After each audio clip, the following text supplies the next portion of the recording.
Here I've got Huawei GX8 and let me show you how to change the language on the following device.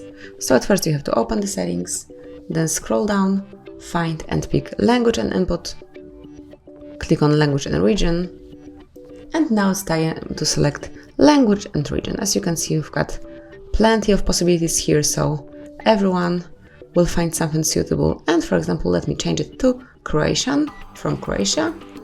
So we pick region Croatia and also the language is Croatian, so that will be all. As you can see, from now on, all device is in this new language in Croatian in my case.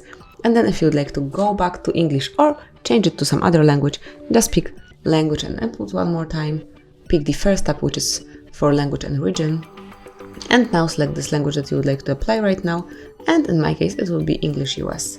Then click on accept, and that's it. As you can see, now we are back in English. So this is it. This is how you can smoothly and easily change language in your device. It's pretty quick operation. Thank you for watching, please subscribe our channel and leave the thumbs up.